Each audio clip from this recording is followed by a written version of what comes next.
Salut, c'est Florent, on est sur le podcast Pilote ta vie.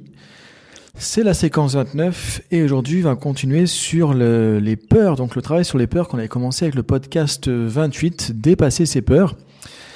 On avait vu la dernière fois donc qu'on pouvait trouver une utilité à la peur et que vraiment la clé en fait pour pouvoir avancer, mieux maîtriser ses peurs, apprivoiser ses peurs et ne plus être rongé par la peur en fait, peu importe le domaine, mais arriver vraiment à utiliser de manière efficace la peur, c'est d'en comprendre l'utilité. On avait vu que donc la peur c'est un mécanisme de défense, donc qui est là pour nous aider au départ, et que si on comprend justement à quoi sert cette peur, pourquoi elle vient dans ce contexte particulier, quand je comprends son utilité, à quoi elle pourrait me rendre service cette peur, du coup, on peut commencer à l'accepter plus facilement déjà, plutôt que de lutter, parce que l'acceptation c'est quelque chose de vraiment important. Et ensuite, on peut commencer du coup à prendre le dessus sur cette peur et à l'apprivoiser et à en faire quelque chose de plus constructif. Donc aujourd'hui, on va continuer là-dessus avec 3 étapes. Donc première étape, on va voir comment on peut relativiser un peu plus la peur. Par exemple, cette peur de parler en public, comment on peut relativiser ça justement. Ou la peur, par exemple, de passer un examen, de passer devant un jury, voilà, peu importe. Deuxième point, on va voir justement comment on peut définir un objectif avec cette peur, c'est-à-dire en gros donner un objectif, amener une dynamique d'objectif par rapport à comment on va utiliser la peur et comment on va la ressentir surtout. Et troisième point, on verra comment tourner cette peur en avantage. Comment faire que, parce que j'ai vraiment cette peur, par exemple, de parler en public, je peux en faire un avantage pour être meilleur à parler en public. Donc ça peut sembler un peu paradoxal et on va continuer sur ces 3 étapes pour boucler donc ce chapitre un peu sur comment dépasser, apprivoiser, maîtriser ses peurs, sachant que vraiment je parle par expérience à la fois personnelle et par expérience professionnelle par rapport à ce que j'ai pu faire dans l'accompagnement de pas mal de personnes depuis des années, c'est que une peur, on peut en faire un avantage, on peut en faire un atout. Parce que j'ai peut-être très très peur de passer devant le jury, je peux en faire un moyen d'arriver beaucoup plus préparé, beaucoup plus efficace, beaucoup plus performant que les autres qui n'auraient pas forcément eu cette peur, qui seraient arrivés peut-être un peu plus les mains dans les poches, un peu plus confiants, peut-être même trop confiants justement, un peu plus à la légère, alors que parce que j'ai eu cette peur vraiment très forte, ça m'a amené à me préparer à fond, à faire vraiment attention à plein de trucs et du coup j'arrive, je suis surpréparé, je suis très préparé. Maintenant, si effectivement j'arrive et que cette peur me prend la gorge, je vais me louper. Donc c'est là qu'on va voir comment la relativiser, comment lui donner un objectif d'intensité, de ressenti notamment pour pas que cette peur soit paralysante, qu'elle soit juste là pour faire son job, c'est-à-dire me donner cette utilité que j'ai pu identifié avec le podcast de la dernière fois, et en faire un avantage justement à ce moment-là. Donc voilà un peu le programme pour aujourd'hui. Alors juste quelques infos par rapport à la ligne éditoriale. Je ne sais pas si tu reçois mes emails. Ce que tu peux faire si tu veux recevoir mes emails pour être informé un peu de tout ce que je publie, c'est aller sur mon site florentfusier.io. florentfusier.io et il y a la rubrique newsletter, t'abonner, ce qui fait que tu es au courant que je fais une vidéo YouTube à peu près tous les lundis et un podcast tous les jeudis, une fois par quinzaine. Donc c'est pas tous les jeudis, c'est un jeudi sur 2, un podcast.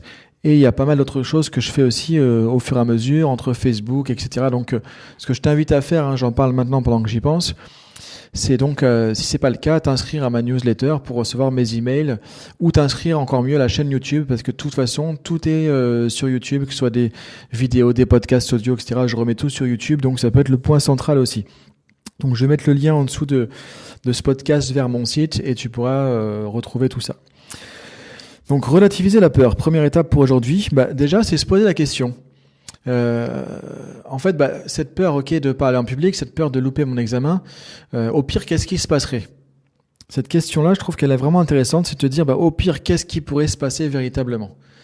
Au pire peut-être que je vais être un peu ridicule quand je vais parler en public. Au pire peut-être que j'aurai pas mon examen du premier coup. Au pire peut-être que j'aurai pas le job pour lequel je postule tout de suite, etc. Et au pire finalement, si c'est le cas, en quoi c'est un problème véritablement? Qu'est-ce que ça va causer comme vrai problème? Peut-être que je me sentirai un peu moins bien dans mon ego. Peut-être que je me rendrai compte que je suis pas très bon pour parler en public. Peut-être que j'aurai pas le job que je voulais tout de suite. Et tu vas te rendre compte que peut-être par la suite qu'il y a peut-être mieux que tu pourras trouver parce que tu seras mieux préparé la prochaine fois pour l'entretien, par exemple. Donc, au pire, qu'est-ce qui se passerait? Ça que j'aime bien poser comme question, au pire, qu'est-ce qui se passerait? Ça permet de relativiser, de se rendre compte que finalement, on a survécu. On n'est pas mort. C'est pas parce que t'as loupé un entretien de recrutement que ta vie va s'arrêter, que c'était forcément le seul entretien de ta vie, que le seul job. Peut-être que tu vas trouver mieux justement derrière parce que tu vas revenir plus armé, plus motivé pour pouvoir le passer de manière plus efficace et pas te louper une deuxième fois. Donc le fait de te louper, de pas réussir le premier coup, de peut-être pas être très bon pour parler en public aujourd'hui, en fait, tu peux le voir soit comme un échec, effectivement, et du coup t'arrêter, soit tu peux rebondir dessus. Et là, du coup, tu te rends compte que tu peux relativiser cette peur, parce que si effectivement tu loupes cet examen la première fois, ça va t'amener à quoi? Si tu le prends pas comme un échec, mais plutôt comme une occasion d'apprendre, à te représenter une deuxième fois, en étant plus préparé, parce que du coup tu vas plus travailler ta préparation, en regardant un peu plus comment tu peux, qu'est-ce que tu dois changer pour pouvoir mieux réussir. Donc en fait, ça va te permettre de te mettre dans une dynamique positive pour revenir la prochaine fois en étant plus efficace, plus performant, etc. Donc, au pire du pire, tu vas pas en mourir, tu vas pas non plus t'écrouler sur place. Au pire du pire, tu vas recommencer. Et si tu recommences, du coup, c'est l'occasion d'apprendre aussi, de progresser, de devenir meilleur. Donc, tu peux tourner ça à ton avantage finalement. Donc, ce que j'aimerais que tu puisses voir, c'est que quand tu te poses la question de qu'est-ce qui pourrait se passer au pire dans la situation qui me fait peur, très souvent, tu vas voir que c'est pas si grave que ça, que c'est pas si démentiel que ça, que c'est pas si démoniaque que ça, que au pire du pire, ça sera un mauvais moment sur le coup, mais duquel tu vas pouvoir retirer pas mal d'apprentissage. Et c'est ça que je veux t'amener à comprendre. Tu vas pouvoir en retirer des apprentissages qui vont t'aider à être plus efficace par la suite. Il n'y a personne qui est arrivé champion du monde sur quelque chose. On s'est loupé une fois, deux fois, trois fois, etc. Et du coup, effectivement, il y a de la peur parce qu'on se dit, j'ai pas envie de me louper, donc il y a la peur de se louper. Mais cette peur, finalement, je me rends compte que je peux l'utiliser comme un moteur en me disant, ok, parce que j'ai vraiment peur de me louper, je vais me préparer beaucoup plus, je vais faire attention à ça, à ça, à ça, à ça, etc. pour pouvoir être vraiment prêt à réussir. Et au pire, si je me loupe, je sais que je recommencerai la prochaine fois et que ça sera mieux, que je saurai ce qui va pas et je vais pouvoir progresser. C'est de l'apprentissage. La vie est un apprentissage. Il n'y a pas d'échec, il n'y a que des expériences pour apprendre. Et ça, tu peux demander à n'importe quelle personne. Tu peux écouter des champions du monde. Tu peux écouter des gens comme Michael Jordan, par exemple, dans des interviews. Donc un champion de basket, on pourrait dire le plus grand joueur de basket au monde, aujourd'hui, mais tu pourrais prendre des entrepreneurs, plein de gens qui ont réussi des choses exceptionnelles dans leur domaine, peu importe le domaine, ils vont te dire qu'effectivement, la peur, c'est là pour que tu fasses attention, pour te préparer, un peu comme de manière reptilienne, cerveau reptilien nous préparer au combat, à la lutte, à la survie. Sauf que là, nous, c'est un match de basket, c'est une compétition, un titre olympique, c'est passer un jury, etc. Donc, c'est pas non plus un enjeu de survie, mais notre cerveau, lui, va nous amener de la peur comme si c'était le cas. Et c'est à nous de nous rendre compte que, ok, utilisons ça dans ce cas pour être bien prêt, pour être efficace, pour arriver dans le meilleur de notre potentiel, finalement. Donc, du coup, tu peux relativiser la peur grâce à ça. Qu'est-ce qui se passerait au pire et de voir ça comme une préparation. Donc en fait, ça veut dire que, alors là je vais aller sur le troisième point directement, finalement tu vois les podcasts, c'est aussi au fur et à mesure que les choses se font dans le fil conducteur. Donc le troisième point dont je parlais, là on vient de voir le premier point relativisé, en fait on va passer directement au troisième, c'est faire de cette peur un avantage. Ce que j'ai pu remarquer, moi, c'est que par exemple des gens qui avaient toujours été terrorisés par parler en public, par exemple, c'est devenu des gens qui parlent super bien en public. Pas tous, il y en a qui sont encore tétanisés et qui le feront pas et qui vont rester bloqués. Et ça, c'est quelque part leur choix en fait de laisser tomber, d'abandonner. Mais il y a d'autres personnes qui ont retourné ça comme un avantage, c'est-à-dire en se disant tellement ils ont peur de se planter, de se louper quand ils vont faire ça, que du coup ils ont appris énormément de choses pour se préparer, parler de manière efficace, ne pas se louper, ne pas être critiqué, etc. Donc en fait le fait d'avoir une peur tellement forte fait qu'ils ont mis le paquet pour apprendre beaucoup plus que n'importe quelle autre personne qui n'aurait pas eu cette peur, en fait, ce qui fait que c'est devenu une force pour eux. Et dans beaucoup de domaines, tu peux retrouver ça, des personnes qui étaient tétanisées, bloquées par la peur d'un truc, qui du coup se sont surpréparées, ont appris énormément pour ne surtout pas, en fait, que le truc, le pire qu'ils imaginaient qui était dramatique arrive, et ça fait des champions. Ça fait que ces gens-là, ils sont super efficaces, beaucoup plus efficaces que les autres. Moi, je t'invite à voir la peur comme ça, à l'utiliser comme une dynamique pour être encore meilleur, encore plus dans ton potentiel. Et moi, c'est ce que j'ai fait aussi par rapport à des compétences que j'ai développées aujourd'hui, qui correspondaient vraiment à des choses qui me terrorisaient avant, où j'étais vraiment bloqué par la peur, que ce soit parler en public, écrire des livres, etc. Et du coup, avec cet état d'esprit, j'ai réussi à en faire un avantage et à développer beaucoup plus de compétences que j'aurais pu le faire si au départ, j'avais pas eu beaucoup plus peur que les autres de faire ça. Et ça, c'est vraiment un truc super intéressant, je trouve, de prendre la peur comme un atout et de le retourner à ton avantage de cette manière-là.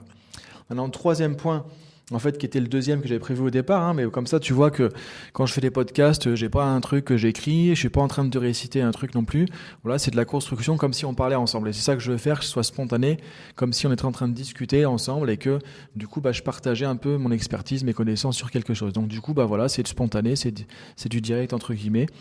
Donc, deuxième point que je voulais mentionner, mais qu'on va voir du coup pour terminer ce podcast maintenant, c'est donc un objectif, donner un objectif à cette peur. C'est-à-dire qu'en gros, on a vu la dernière fois que la peur avait une utilité. Donc maintenant, on reprend l'utilité. Par exemple, cette peur, c'est pour éviter la critique ou pour que je fasse attention à ce que je dis. Si je reprends l'exemple, toi, de parler en public. Ok. Mais pour parler en public en faisant attention à ce que je dis, c'est peut-être pas besoin d'avoir peur à 9 sur 10 en intensité, sur une intensité de 1 à 10. Parce qu'à 9 sur 10 en intensité, je suis terrorisé, j'arrive pas à sortir un mot. Donc ça va pas.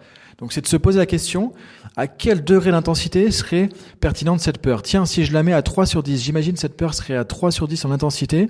Est-ce que ça me permettrait quand même de faire attention à ce que je dis sans être tétanisé? Ah tiens oui. Même peut-être 5, parce que là il n'y a pas assez de peur. Si j'imagine mon ressenti de peur à 5 sur 10 en intensité, ok, je sens qu'il y a de la peur, je fais gaffe, mais je suis pas paralysé, du coup c'est juste un plus. Ok, je garde ça comme ça. Et je me donne l'objectif maintenant de calibrer ma peur à 5 sur 10 en intensité. Donc je me vois en train de parler en public, il y a cette peur qui est là, je la ressens à 5 sur 10. J'en fais un avantage parce que du coup je me suis préparé beaucoup plus que les autres et du coup c'est ok. Et je vois que ma peur, j'ai appris à la canaliser, à lui donner une intensité qui est ok pour moi, à relativiser ce qui pourrait se passer, j'en connais l'utilité et j'en fais un avantage. Et donc du coup j'ai apprivoisé cette peur et maintenant c'est une aide. Et ce que je peux te dire c'est que quand tu auras fait ce travail-là, tu seras content d'avoir cette peur et finalement tu l'utiliseras comme quelque chose qui est un atout, un joker que tu peux sortir. Et tu verras que ça te donnera une autre relation avec cette émotion de peur quand tu seras en situation. Il y aura cette peur et en même temps tu sauras que c'est ok, c'est bon pour toi parce que justement ça amène des choses intéressantes. Donc je t'invite à poser tout ça, à regarder tout ça à tête reposée, à expérimenter par rapport à un sujet donc sur lequel tu as une peur en particulier. Si besoin, réécouter le podcast de la dernière fois, donc podcast précédent sur lequel on a été voir par rapport à l'utilité de la peur, parce que c'est quelque chose de particulier aussi. Donc si tu n'as pas écouté ce podcast, je t'invite à revenir en arrière, à l'écouter pour pouvoir mettre en application tout ça. Et je te dis à très bientôt donc pour un prochain podcast dans 15 jours. Et d'ici là, je t'invite à t'inscrire sur ma chaîne YouTube. Tu vas sur florentfusier.io ou tu vas sur YouTube, tu tapes Florent Fusier parce que du coup, c'est là que tu peux retrouver le plus facilement tout ce que je fais. Parce que tout ce que je fais, que ce soit de l'audio, de la vidéo, etc., je le mets sur YouTube. Alors, c'est assez récent, mais là, je vais utiliser de plus en plus ma chaîne YouTube. Donc, je t'invite vraiment à me retrouver là-dessus. Et si c'est plus pour le podcast, à t'inscrire à des applications comme SoundCloud, par exemple, qui permettent de pouvoir recevoir le podcast sur ton smartphone, etc. assez facilement. Donc voilà pour aujourd'hui. Je te dis à très bientôt pour un podcast ou une vidéo. Salut!